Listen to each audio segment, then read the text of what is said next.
massacre of innocent civilians at Sabra and Shatila. That's a scene from the play called Mr. Begin, and it's about the life of Israel's sixth Prime Minister, Menachem Begin, who died in 1992. The play was written by a Canadian playwright, Gordy Wiseman. Originally, he's from Winnipeg. He now lives in Israel, where he goes by the name Gabriel Emanuel.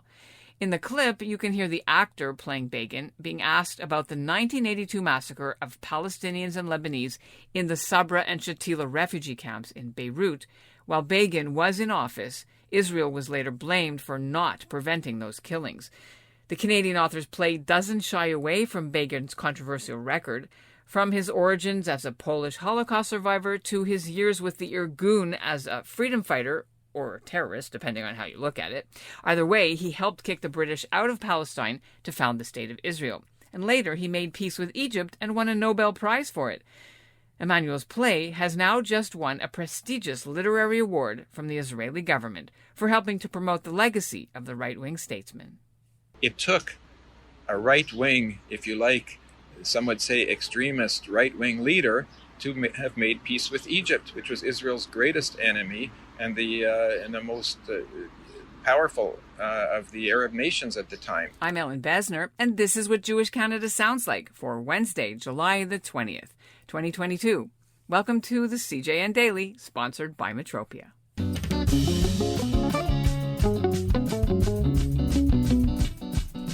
Gabriel Emanuel has half a dozen plays to his credit, including one about Einstein, and a high-profile theatre pedigree in Canada before he moved to Israel and brought his own theatre company, Nefesh Theatre, with him.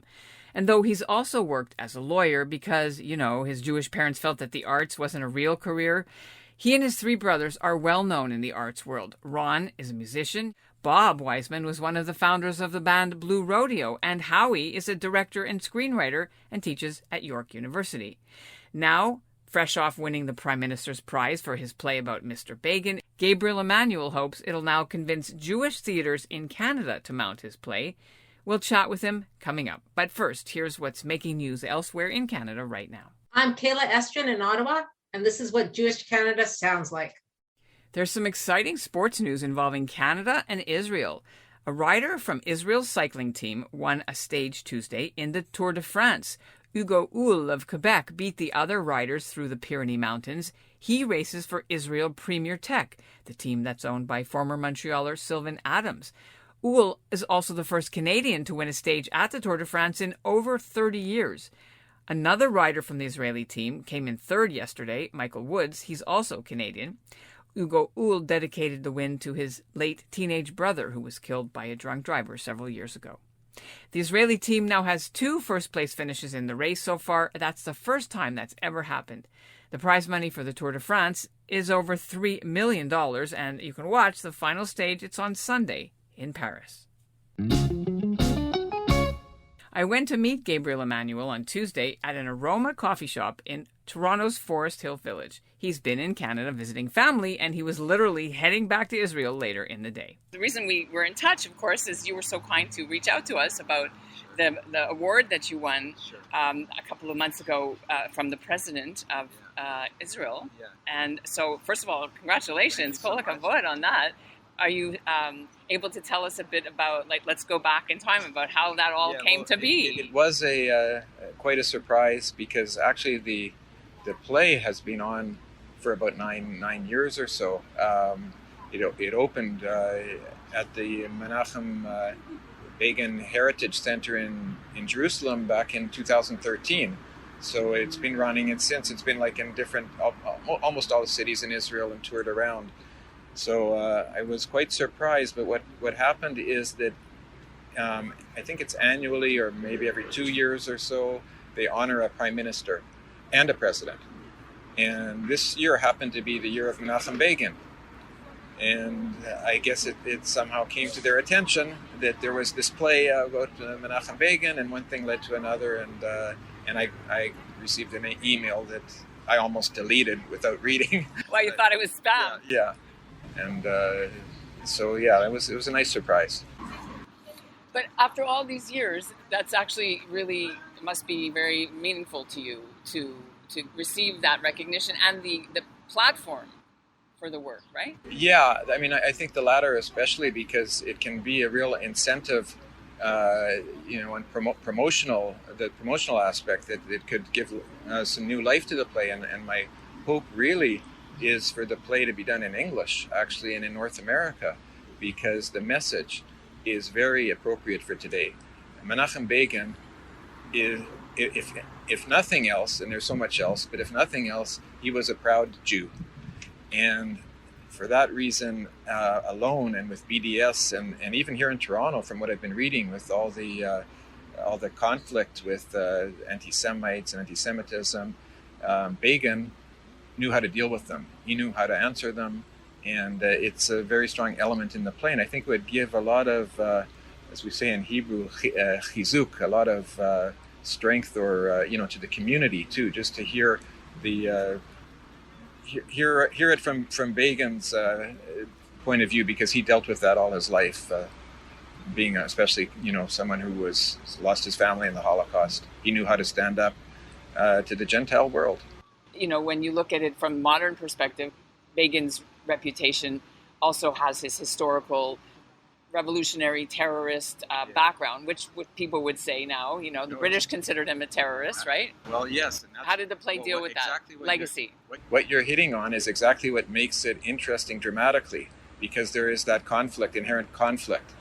And in fact, in the play, one scene that's recreated was when Begin actually returned, or not returned, but went to England at that time, after he was prime minister. And he certainly encountered that. Everyone was there quick to remind him about his terrorist past. And I certainly wasn't going to overlook that, because that's fantastic material for a drama. So we've recreated like a press conference in the play itself.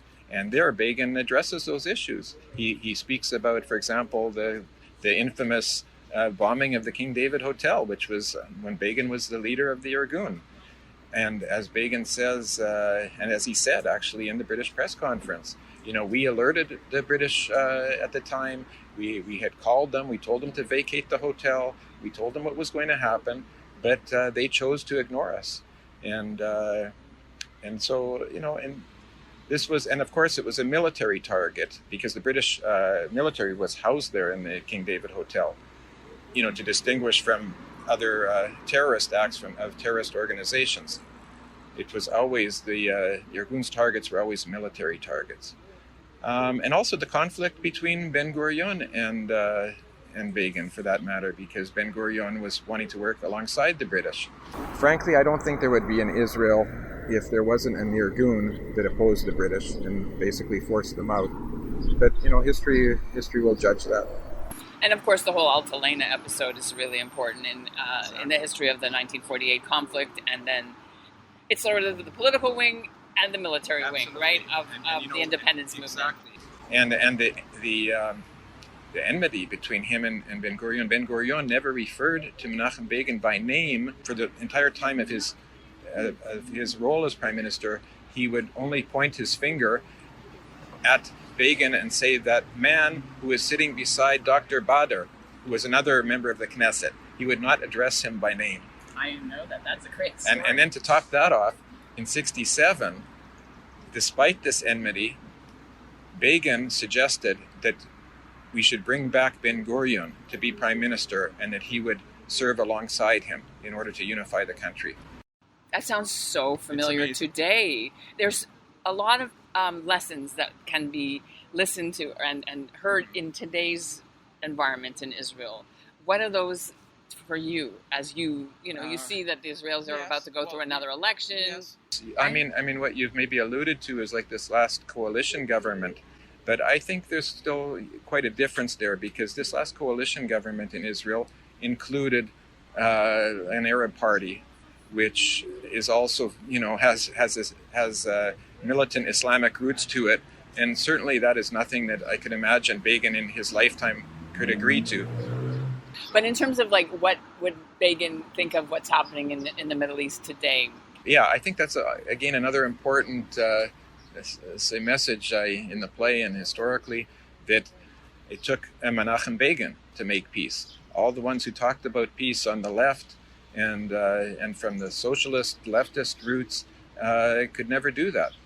And so it's an interesting dynamic. I mean, the Arabs themselves trusted Begin. They realized that he was a man of his word, which is again another important theme in his life and in his political legacy.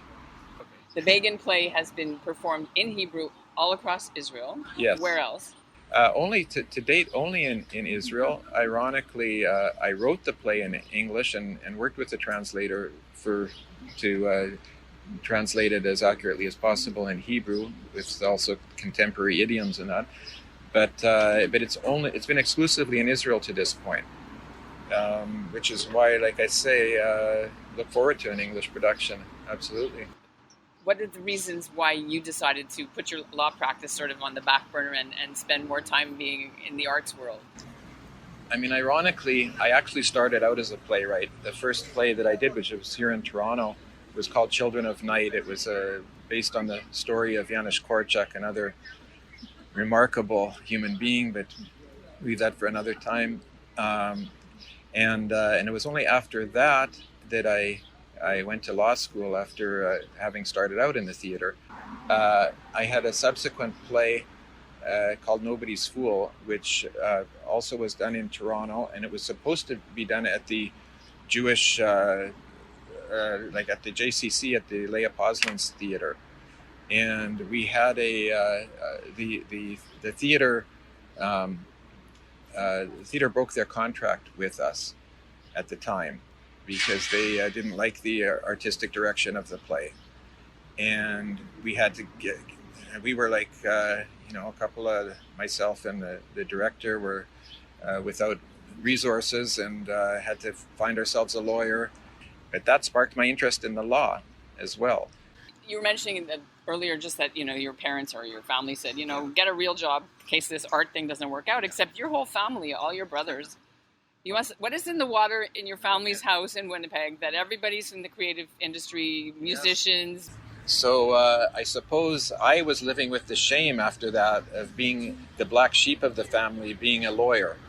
And so in time I was able to come back and show my brothers that I could still enter the arts, and that's what it's all about. Yeah, I call it a defective gene. It comes through my mother. She's a visual artist as well, paints, and until recently, when unfortunately her sight's been affected, but she for many years painted and even sold some of her paintings and were in galleries. So that's where it all came from. One last thing, going back to the ceremony when you won or they presented you with the plaque and the award. Tell me, what did they say to you? What did the president say to you? What did the prime minister say to you? You're hobnobbing with, people. To my good fortune, they didn't ask for me to speak, so I didn't have to make a speech or anything or stumble over something that maybe I shouldn't have said. So that took some pressure off. So it was more just exchanging, polite conversation afterwards. Some of my friends were joking with me that I should have used the opportunity to make some political statements. But no, I mean, I did mention to Prime Minister Naftali Bennett that I was from Canada, because I knew that he also spent some time in his early years in Montreal, as a matter of fact, in the Chabad, I think, daycare. And also that I'd been through the army. And I knew that he would appreciate that as someone who'd also, his family, his parents were from America. So we talked briefly about that. And President Herzog was very amiable, very makes a really great impression as someone who is very a people's kind of guy. And as my brother said, which I thought was he had summed it up the best. He said, you could differ with the politics. My brother Ron was also with me at the ceremony, and he said, you might differ with the politics of the president or the prime minister, but no one can dispute that the best quiche in all of Israel is served at the president's house. And I have to agree with him. Quite tasty. Yeah.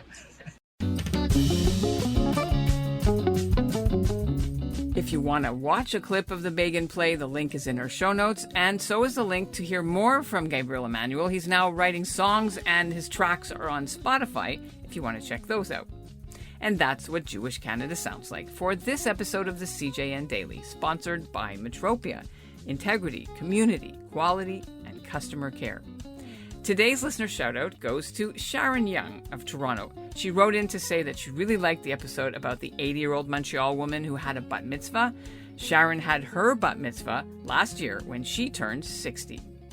And that's it for this week. I'm off Thursday to work on some exciting stories, and we'll be back Monday right here on the CJN Daily.